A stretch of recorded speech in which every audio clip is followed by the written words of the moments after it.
unwanted explosive scandal. Di umano'y biktima ng sexual violence na si Amanda Colling sa kanyang pinakamatapang, pinakamadamdamin at pinakabagong pagharap sa intriga. Uncensored.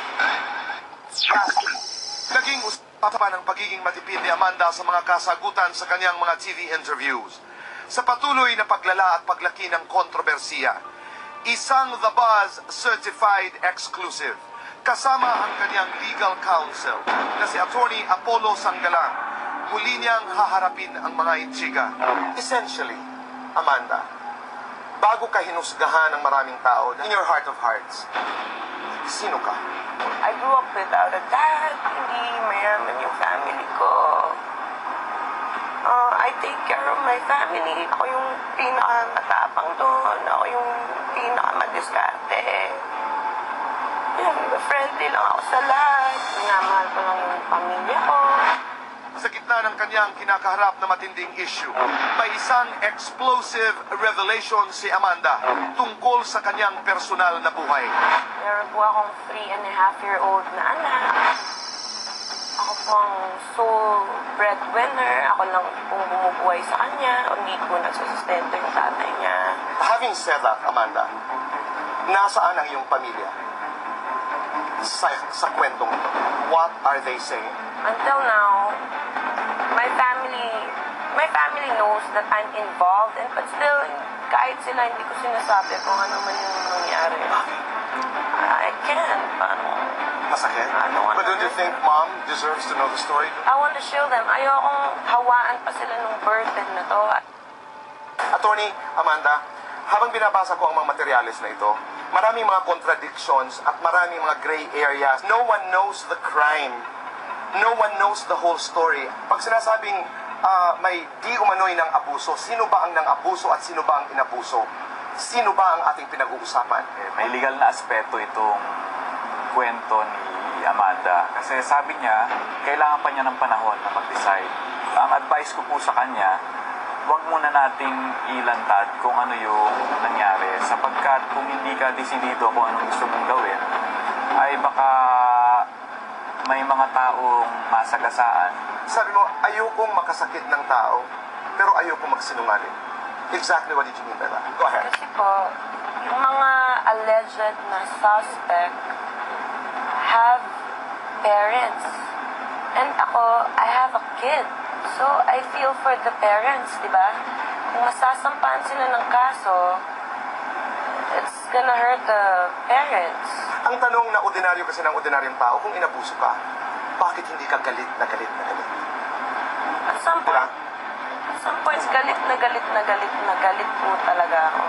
But then, still, hindi ako ang lumabas. Kahit galit na galit ako, anong laban ko, di ba? Sino maniniwala sa akin? Dahil dito, piniling manahimik ni Amanda tungkol sa issue, pero napilitan siyang lumantad. More than 1 month, nananahimik ako po. Wala akong inakusahan, wala akong sinabihan ng masama.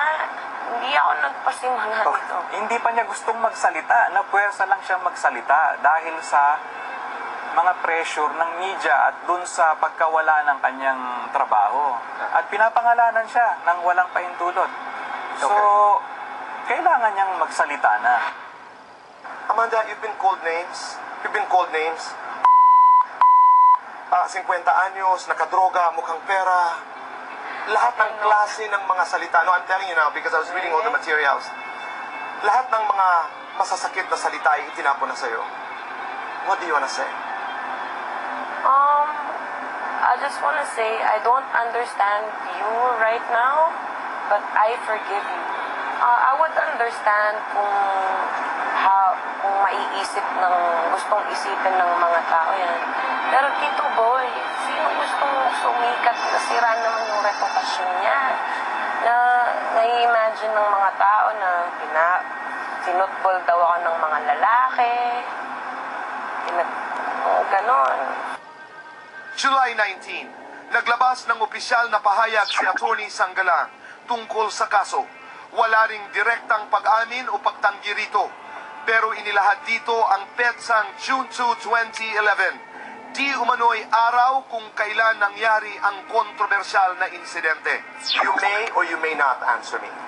June 2 of 2011, ginahasa ka ba, Amanda Collin? Kung may nangyaring panggagahasa, sino ang gumahasa? You may or you may not answer me. We will not answer that. You will not answer me. Amanda, without having to go into specifics, June 2 of 2011, may nangyari pa? Can you answer that? May nangyari, pero I will not go into specifics. Oo. May nangyari ba na karumal-dumal? May nangyari ba na pang-aabuso? may nangyari. In your statement, Attorney Paul, meron ka dong sinabi na tumago sa aking puso. Everyone has a family to protect and a dignity to uphold. Dito sa ating pag-uusap na ito, are we protecting a family? Are we upholding a dignity? Sa point of view po ni Amanda, yan po yung kanyang pananaw. Doon naman po sa mga naepektuhang tao rin dito sa storya na to, pati sila po naapektuhan din, hindi lang po si Amanda, pati po yung mga tao na mga miyembro ng ASCAL ay nadadamay. Wala naman pong hinanakit si Amanda doon sa football team. Tsaka hindi ko po sila kilala. Which basically tells me na may mga kilala ka sa kanila. Are you friends with some of them? Si Simon and Neil, nakilala ko na po 2009. Si Simon, matagal na po akong niyayaya umuwi sa kanya sa Magallanes. Pero hindi ako sumasama. Did you have an intimate relationship with Simon? Simon? Can I answer that? Baka iba yung isipin Huwag na ng mo. tao Okay. eh. Alright. Pero kaibigan mo si Simon at saka si Neil. Di, parang mag-close friends ata sila eh. So parang si Neil nag-give way na lang kay Simon. So si Simon Nag-give way, may intent, yung dalawa ligawan ka. Parang ganon. nagdi-discarte. Okay.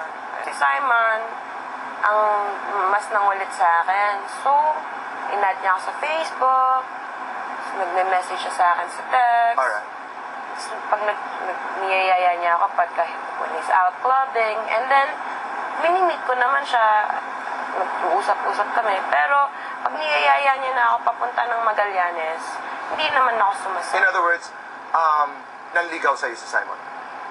He didn't buy me flowers. Hindi ko alam ang definition ng ligaw. Alright. Okay, alright. So maliban sa dalawa, kay Neil at kay Simon, meron ka pa bang kilala na miyembro ng ASCALs? Si Ton, nakikita ko na sa gimikan dati. Pero Ton hindi ko, is Anton Del Rosario? yes. Pero Alright. hindi ko alam na ASCAL siya. Nalaman ko lang on June 2. Tapos nalaman ko lang din na Ton pala yung name niya on June 2 din. Okay. Si Sabio, on June 2 ko lang din na-meet. Sinabi- Sabio is Si... Jason Sabio, right. Okay. Alam niyo naman, attorney, ang susunod na tanong noon, no? Ano nga ba talagang nangyari sa June 2? But we have to put Amanda's answer in the proper context. context. Right. Kasi these four athletes were mentioned by Paul Weiler. That's why Amanda is talking about the 4 athletes That now. was identified by Paul Weiler. I hope you would respect I that. respect that. We will not, we cannot answer I hope you also respect, attorney, that I have to ask the question Yes. because it is a logical question. Yes, good. Samantala, wala pa ring malinaw na plano si Amanda kaugnay ng patutunguhan ng kontrobersiya. Saan papunta ito, Amanda? Kasi parang, sabi ko nga kanina, Tony, hindi na option yung to keep quiet. Kasi, ano yan, napag-usapan na, nasa blogs, nasa dyaryo. Where is this gonna go? Right now talaga, parang hindi ko kailangan ng extrang kailangan kong gawin, extrang responsibility. So, right now, I just wanna live my life. Let me. Pagbigyan po natin si Amanda mag-isip at kung ano po ang kanyang maging decision sa bandang huli, respetuhin na lang po natin. One day, itong pag-uusap natin, ito mapapanood dito ng anak mo. If your child asks you, Mom, what was that about? Anong sasabihin? Palalakihin ko po siya na puno ng pagmamahal. And I hope na if I do tell him, na I hope he'll be open-minded enough to understand why things had to be this way. Talk to him, Amanda. Talk to your child. Oh, baby. Naiiyak ako dito. That's okay.